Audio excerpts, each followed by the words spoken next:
Ahoy folks, and welcome back to Broadside Gaming with me, Zug. So we're carrying on with our Ogryn builds, and today we are taking a look at one of my favourites. I absolutely love playing with the Pickaxe. It's one of my favourite weapons, the Ogryn, and this is generally how I use it. So let's take a look at the weapon first. We're using the Curios Mark II variant, which is the lightest and fastest.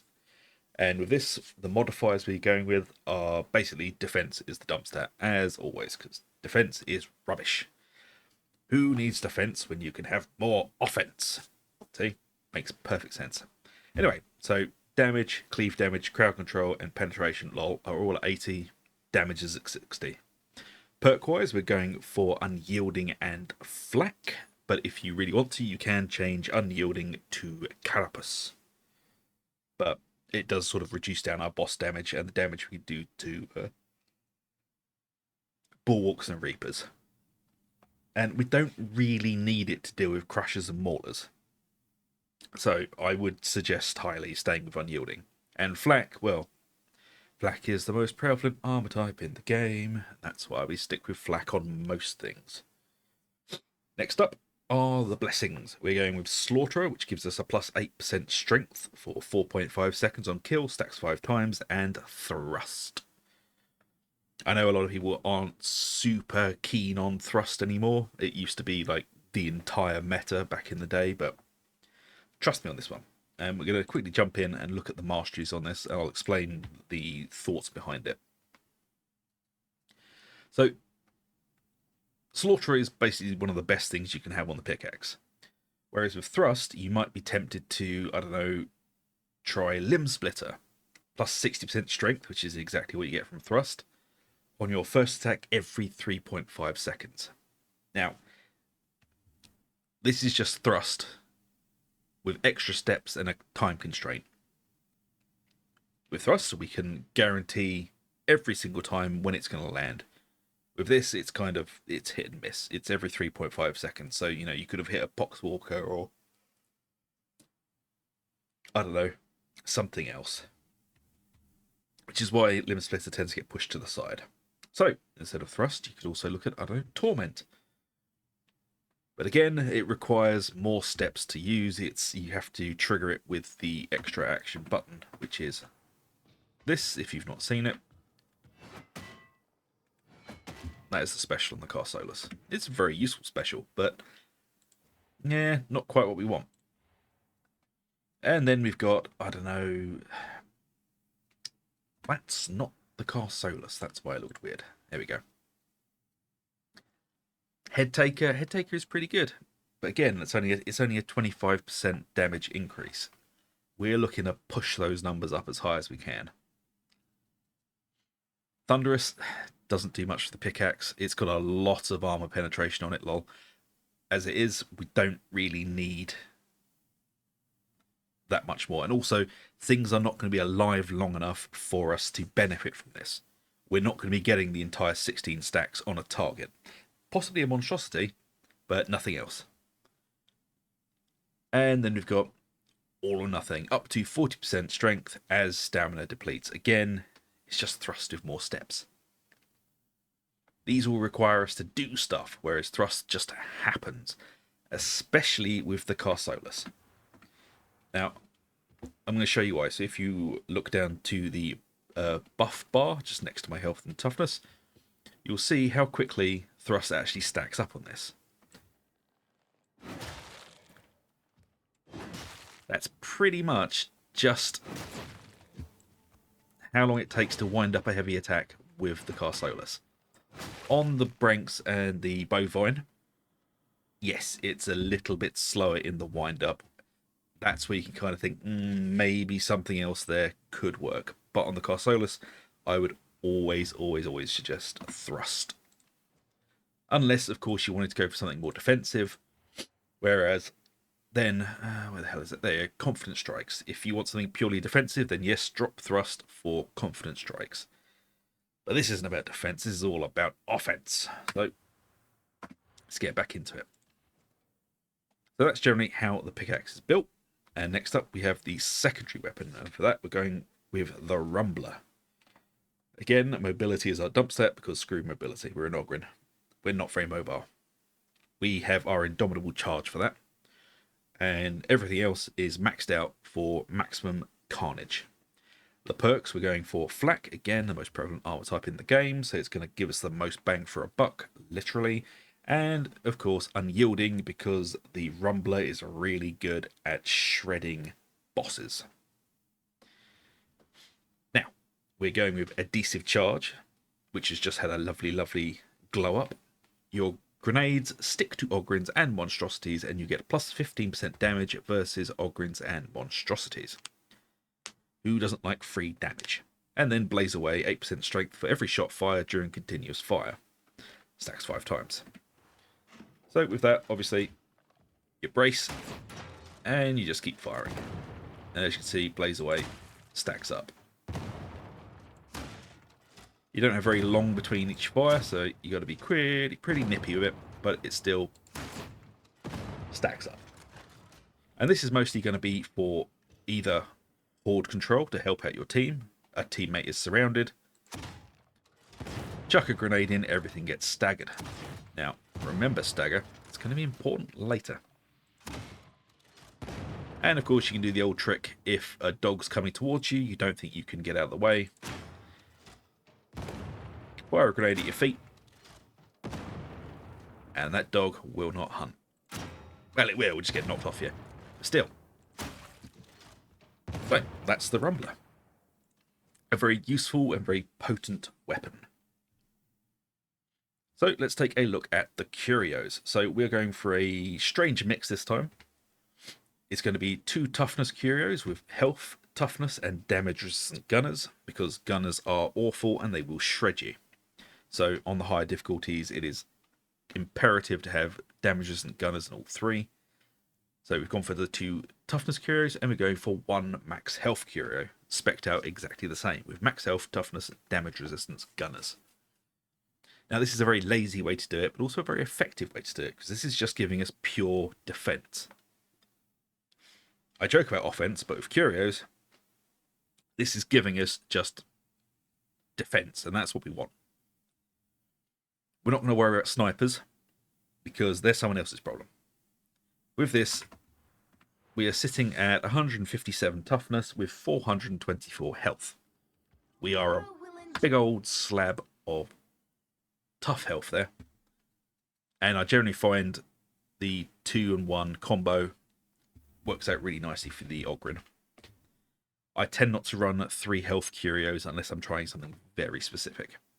Same reason why I wouldn't run 3 toughness Curios. Very specific reasons and niche uses. But for everyday use, 2 toughness, 1 max health.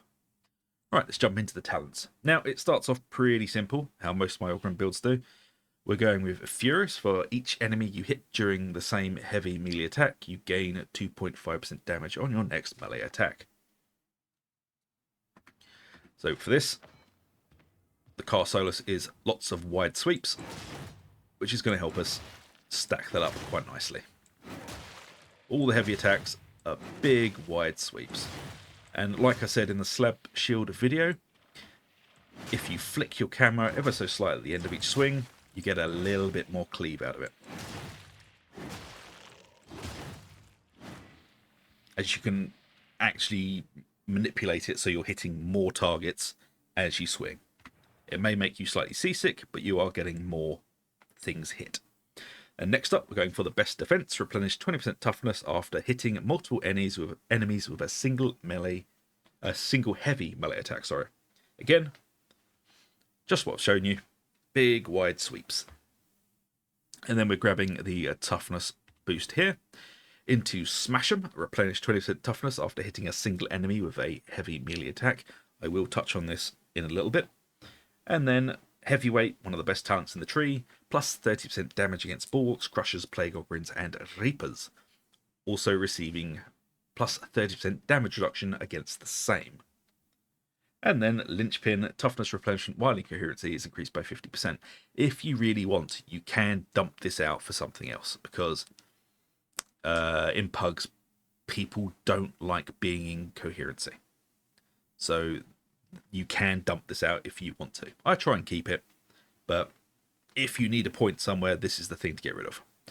And then we're going to be growing bombs away. Again, it is the worst of the three, but we do want both slam and soften them up.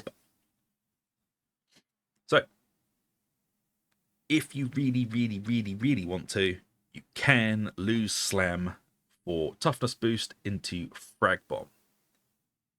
This build isn't like completely built around needing slam.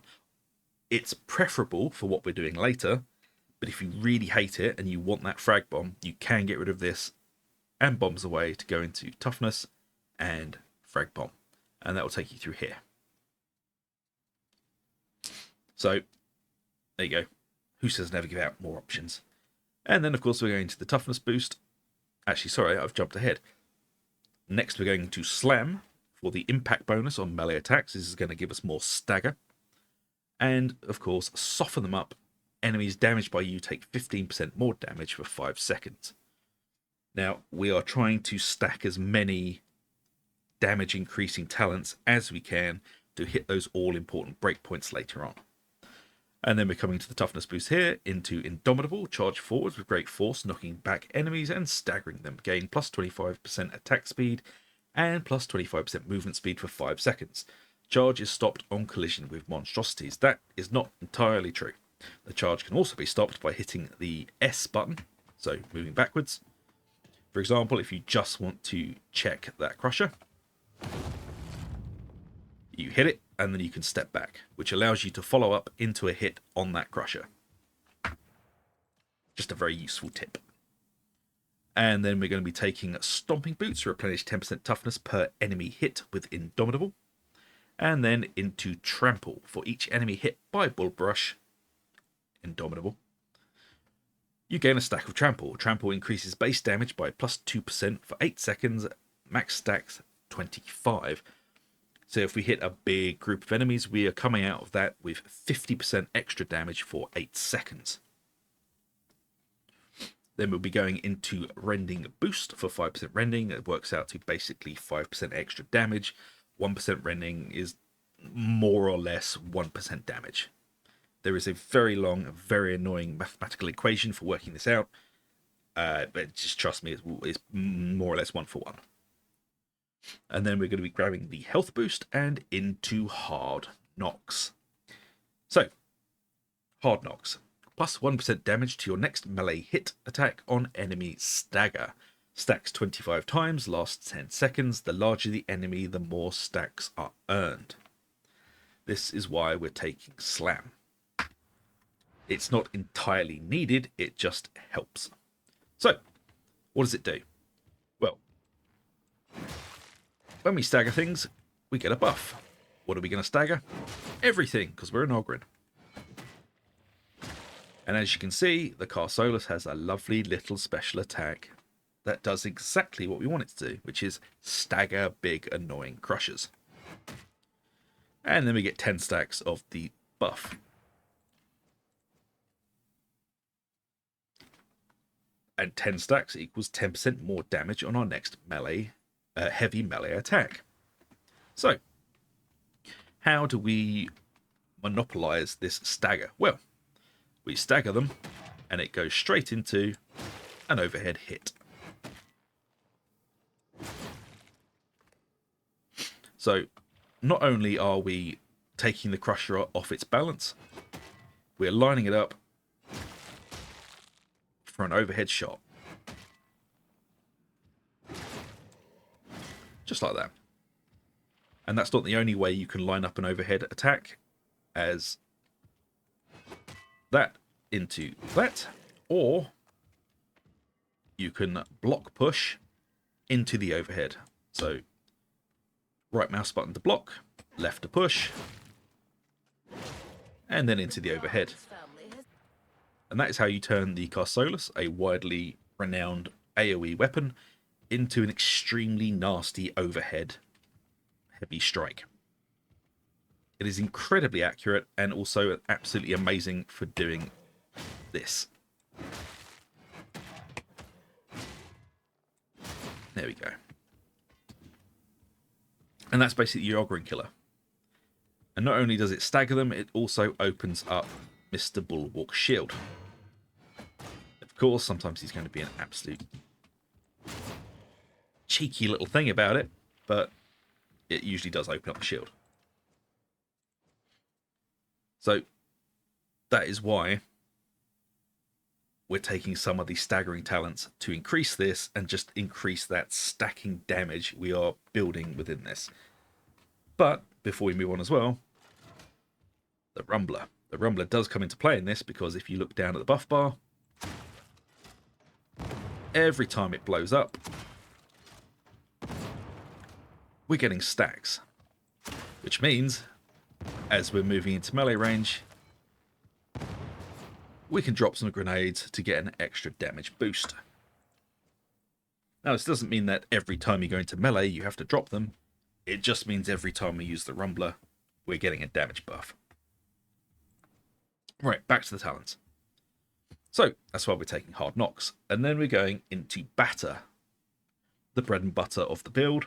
Inflict 4 stacks of bleed on heavy melee hit. Everything we're doing is to be heavy melee. And down here, Delight and Destruction, 8% damage resistant per bleeding enemy in melee range, stacks 6 times. So these two go hand in hand to give us a big, big defense boost. And then we're going into, sorry, I've jumped ahead there, down into heavy melee damage boost for 10% heavy melee damage. Into Bonebreaker's Aura to give us another plus 10 heavy melee attack damage for you and your allies in coherency. Into melee damage boost here. There's a lot of melee damage boosts from here to here. It's sickening and amazing. And then into toughness boost here. And this is kind of dealer's choice. I swap between them quite a lot. So this way is get stuck in on activating your combat ability. You and your allies in coherency gain plus 20% movement speed and are also immune to stun and suppression. This is a kind of get out of jail free. If things are getting very sticky, you can either charge forwards to get to an enemy, or you can retreat with it. And your entire team is going to get this buff, so they can retreat with you. And then into Bruiser, 4% combat ability cooldown reduction when you and your allies in coherency kill an elite enemy. This is just going to allow you to trigger this more, and then trigger that more, which gives you more damage and gives you more toughness. So it's a whole gameplay loop. Or, if you don't want that, you can go for Attention Seeker. Blocking or pushing enemies taunts them for 8 seconds. This is more of a team support ability. But it is good if you're trying to get enemies off of, I don't know, Psychers. They're very squishy. And then into Payback Time. Plus 20% damage for 5 seconds after being hit by a melee attack. You're going to be hit a lot. You're an Ogryn. You know, we are going to take chip damage. There is no way to really stop that. But of course, blocking, dodging, all of that, we are going to be able to mitigate it. But even an attack that we've blocked, we're going to get payback time. So as I said, this is kind of dealer's choice, whichever you prefer. I've been using Get Stuck In and Bruiser a little bit more recently, but I have used Attention Seeker and Payback Time quite a lot in the past, and they both have their place. It's completely up to you, this choice. Right, now back over to the left side. Melee damage boost into Delight and Destruction, plus 8% damage resistance per bleeding enemy in melee range, stacked 6 times. We're getting that from Batter. And then into Dominate, plus 10% rending for 10 seconds on elite kill. It's just more stacking damage. Into Toughness damage reduction, into Implacable, plus 15% damage reduction while charging melee attacks.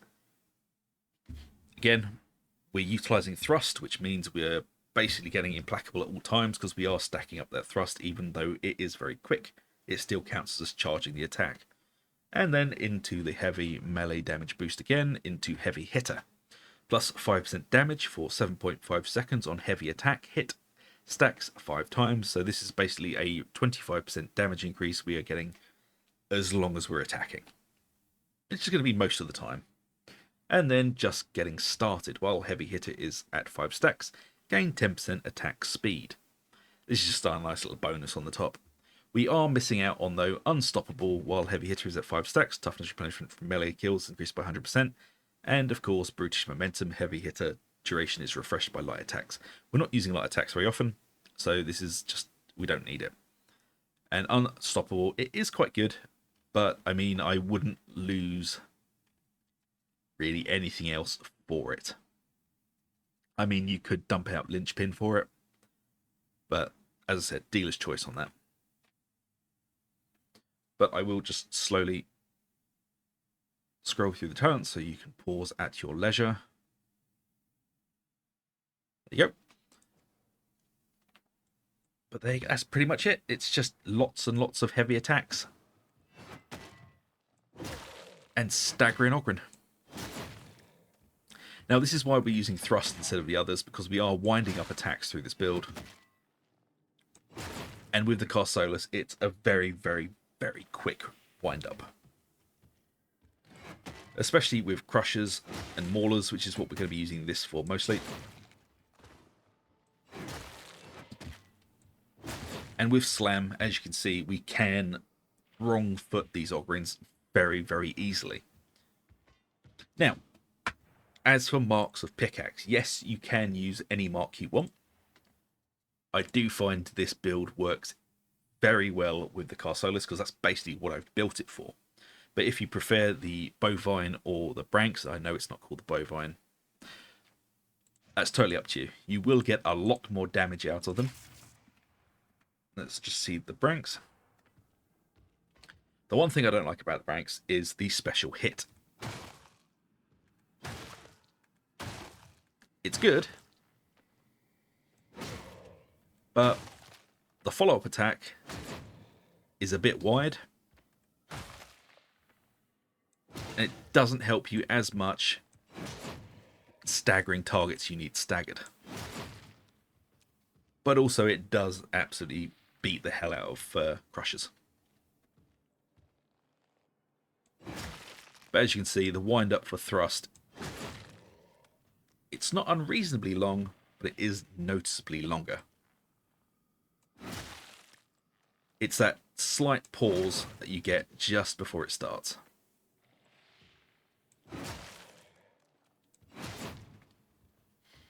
And my other problem with the ranks is the horde clear. There are ways to mitigate that completely, don't get me wrong. For example, the block push and sweep. And of course you can utilize the whole flicking your camera to get slightly more sweep out of it. But it's not as clean as the Curios. The Curios is an absolute threshing machine when it comes to hordes, and you just have to do a slight little rigmarole to get the overhead attack, whereas the branks is the other way around. But it is an absolute monster at damaging things. So again, dealer's choice really of what mark you prefer to go with. Curios has always been my favourite, which is why I've built this entirely for it. But as I said, it does work with all three marks. So to be honest, I always encourage you guys to like test out what I'm saying and see how it works for yourself, and then change it accordingly. None of this is set in stone. It's a bit of a longer one than usual, this, but yes, there you go. One of my favourite Ogryn builds that I always come back to. The pickaxe, it's just a really nice weapon to use. So I hope you guys enjoy the video and the build, and if you do, please do like, subscribe, ring that bell for notifications. It really does help us out. And I shall see you all for the next one. So until then, take it easy. I'll see you later.